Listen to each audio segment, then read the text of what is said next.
خیبر پختونخوا میں بجلی کا سنگین بحران، عوام کا پارہ ہائی۔ پشاور، نوشہرہ، مردان سمیت کئی شہروں میں احتجاج، مظاہرین نے ثوابی مردان روڈ بند کر دی۔ رحمان بابا گریڈ اسٹیشن سے بجلی دوبارہ بند، P T I M P کے جانے کے بعد بجلی بند کی گئی۔ مظاہرین کہتے ہیں کہ 18 گھنٹے بجلی غائب رہتی ہے، بل ہزاروں اور لاکھوں میں آ جاتے ہیں۔ نوشہرہ میں احتجاج کرنے والوں کو گرفتار کیا گیا، مقدمہ درج۔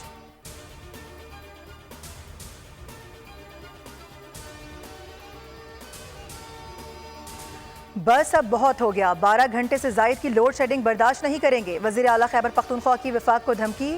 خود ڈیرہ گریڈ اسٹیشن پہنچ گئے انچارج کو 12 گھنٹے سے زائد لوڈ شیڈنگ نہ کرنے کی سختی سے ہدایت جاری۔ پریس کانفرنس میں کہا یہ لوگ عوام کو مجبور کر رہے ہیں کہ انہیں دھکے دے کر نکالا جائے۔ شہباز شریف نے آئی ایم ایف کے معاملے پر حمایت کی اپیل کی۔ میں نے کہا کہ پہلے صوبے کا پیسہ دو، آئی ایم ایف کو بتاؤں گا کہ یہ پیسے لیتے ہیں واپس نہیں کرتے۔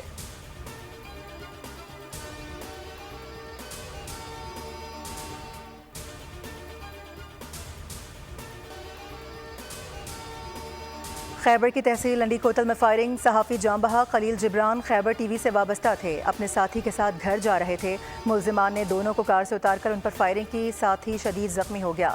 خلیل جبران کے قتل کے خلاف احتجاج، صحافی برادری، سیاسی اور سماجی شخصیات شریک۔ میت کو پاک افغان شاہراہ پر رکھ کر سڑک بند کر دی گئی، قاتلوں کی فوری گرفتاری کا مطالبہ۔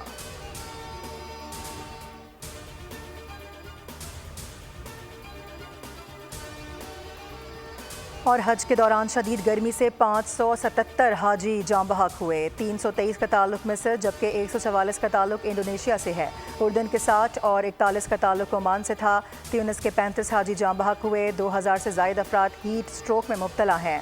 پیر کے روز مکہ میں درجہ حرارت 51.8 ڈگری سینٹی گریڈ تک پہنچ گیا تھا۔ سعودی محکمہ موسمیات نے رواں برس حج سیزن کے دوران شدید گرمی پڑنے کی پیشگوئی کی تھی۔